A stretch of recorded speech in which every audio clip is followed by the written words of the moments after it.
हरिद्वार के सलीमपुर दादूपुर में प्लास्टिक का गुल्ला बनाने वाले और भारी भरकम प्रदूषण फैलाने वाले कबाड़ खानों के बढ़ते मकड़जाल से परेशान स्थानीय निवासी जल्द बड़े धरने की चेतावनी। प्रदूषण पर रोक नहीं लग रही तो पलायन करने लगे लोग। आखिर रहवासियों इलाकों में कबाड़ खानों और प्लास्टिक का गुल्ला बनाने वाले लघु उद्योगी कबाड़ खानों पर कब लगेगी रोक? प्रशासन की कार्रवाई से नाखुश स्थानीय निवासी कार्रवाई को बताया नाकाफी। जिला कार्यालय पर धरना प्रदर्शन की चेतावनी। आमजन की सेहत और स्वास्थ्य के साथ खिलवाड़। प्रशासन हीला हवाली में क्यों अपने आप में बड़ा सवाल। सलीमपुर दादूपुर में रहवासी इलाकों में प्लास्टिक का गुल्ला बनाने वाले कबाड़ खानों की मनमानी के चलते रहना दुश्वार हो गया। प्लास्टिक जलाकर प्रदूषण और धुएं का अंबार देखने के बाद कुछ स्थानीय लोग सलीमपुर दादूपुर के आसपास की कॉलोनी से पलायन करने पर मजबूर हो गए। यूं कहें कि कुछ लोग मजबूरी में अपने घर बेचकर पलायन कर चुके हैं, लेकिन जिला प्रशासन या फिर अन्य कोई विभाग रहवासी इलाकों में मकड़जाल की तरह फैल रहे इन कबाड़ खानों पर किसी तरह की रोक लगाने में नाकाम दिखाई दे रहा है। हालांकि कई बार प्लास्टिक का गुल्ला बनाने वाले इन लघु उद्योग कबाड़ खानों पर प्रशासन के द्वारा टीम बनाकर कार्रवाई की गई, लेकिन स्थानीय निवासियों की नजर में ये कार्रवाई नाकाफी है। अब सलीमपुर दादूपुर के आसपास रहना जीवन के साथ खिलवाड़ होता दिखाई दे रहा है। प्लास्टिक का गुल्ला बनाने वाले कबाड़ खानों के प्रदूषण के चलते अस्थमा और हार्ट के मरीजों के बढ़ने का खतरा भी बढ़ने लगा है। दादूपुर सलीमपुर के आसपास के क्षेत्रों में रहने वाले लोगों को सबसे ज्यादा वायु प्रदूषण से जूझना पड़ रहा है। हालांकि जिला प्रशासन और पर्यावरण प्रदूषण नियंत्रण बोर्ड और स्थानीय पुलिस फोर्स ने ऐसे प्रदूषण के हालातों पर नियंत्रण लगाने के मकसद से इन कबाड़ खानों पर कार्रवाई करते हुए कई बार सीलिंग की कार्रवाई भी की है, लेकिन ये लोग कुछ दिन शांत रहने के बाद फिर से वही गोरखधंधा चलने पर उतारू हो जाते हैं। शासन के द्वारा जो कार्रवाई यहाँ पे हो रही है वो केवल नाम मात्र दिखावा है। उससे आज तक भी कोई चीज़ का किसी चीज़ का भी सॉल्यूशन निकला नहीं। यहाँ क्या है कि यहाँ पे कोई कंप्लेंट की जाती है, उसके बाद क्या होता है कि भाई कुछ अधिकारी आ जाते हैं, वो कुछ पता नहीं क्या करके जाते हैं, वो बोल देते हैं कि सील हो गया। वो सील होने के अगले दिन बाद ही फिर उसको कार्रवाई शुरू हो जाती है। तो ऐसा कुछ नहीं है कि वो एक मात्र दिखावा है और कुछ इसके अलावा कुछ नहीं है। और रही बात इस बात की कि यहाँ कितनी परेशानी है, ये पूर्ण रूप से एक आवासीय कॉलोनी है, लेकिन उसके बावजूद भी यहाँ इसके चारों तरफ उद्योग चल रहे हैं और वो भी प्लास्टिक वाले, जो कि बहुत ही बदबू निकलती है और जो कि जहरीली गैस है। यहाँ लोग इतने परेशान हैं कि उसके लिए अभी तक कोई कार्रवाई सरकार की तरफ से तो है नहीं। आते हैं कि इस पे जो भी हो वो पूर्ण रूप से प्रतिबंध लगे, ताकि हम कम से कम स्वच्छ सांस तो ले सकें। वो भी नहीं मिल रही हमें। तो बहुत सारे लोग तो ऐसे हैं जो यहाँ से छोड़ के चले गए दूसरी जगह।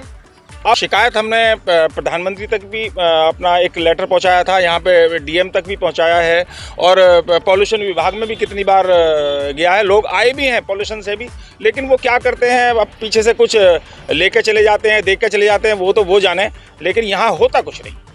त्यागी नहीं तो कार्रवाई होती है, नहीं तो कोई आता है तो आने के बाद कार्रवाई का तो कुछ पता चलता नहीं, कह के चले जाते हैं कि भाई कार्रवाई हो चुकी है, लेकिन जब देखते हैं रात को फिर वही धंधा शुरू हो जाता है उन लोगों का। कल्पना था कि जो है यहाँ सील हो गया है, लेकिन रात फिर वो इतनी बदबू आ रही, सांस लेने में भी इतनी दिक्कत होती है। छोटे छोटे बच्चे हैं, बुजुर्ग भी हैं, आधे लोग मकान बेच के जा रहे हैं। हम लोग दिल्ली से ये शुद्ध वातावरण मिलेगा, लेकिन यहाँ तो उसके बजाय वो डबल हो गया। तो यहाँ की गई है, लेकिन लेडीज़ की तो इस बार पहली बार हो रही है। लेडीज संपर्क नहीं हो पाया, जेंट्सों से हुआ है। तो यही चाहते हैं कि जो है ये सब बंद हों ये धंधे। भाई अगर इन लोगों को करना ही तो कहीं जो है कॉलोनियों से दूर जाके करें इस चीज़ के लिए। इनका तो ऐसा है नहीं कि परमानेंटली इनकी जो है कंपनियां बनी हुई हैं लिमिटेड। ये तो कैसे भी इनका धंधा छोटा मोटा उठा के कहीं दूर भी ले जा सकते हैं। ज़रूरी नहीं है कि बिल्कुल कॉलोनियों के आसपास में इन्हें बिछा के रखें। सबसे पहले तो सांस लेने में परेशानी होती है, लोग बाग अपना गेट नहीं खोल कर सांस ले सकते, बीमार हो रहे हैं, छोटे छोटे बच्चे हैं, स्पेशली चिल्ड्रंस को ब्रीदिंग प्रॉब्लम। कार्रवाई से तो हम संतुष्ट नहीं हैं सर, क्योंकि कल यहाँ पे आए थे, पॉल्यूशन विभाग की टीम भी आई थी और हमारी जो यहाँ पे वो है तहसीलदार महोदया है वो आई थी कल। लेकिन फिर भी उसके बावजूद भी कल शाम को 7-8 बजे से लेके वो सुबह 4:30 बजे तक बहुत ही ज़्यादा वो था, और आम दिनों के हिसाब से वो और अत्यधिक मात्रा में पॉल्यूशन था कल। जितने भी अवैध और धंधे हैं ये और हम जो है इस कार्रवाई से तो संतुष्ट नहीं हैं। आगे अगर ये बंद नहीं होते हैं इसी हफ्ते या 10 दिन के अंदर अंदर तो हम धरना करेंगे और डीएम ऑफिस में भी जाएंगे।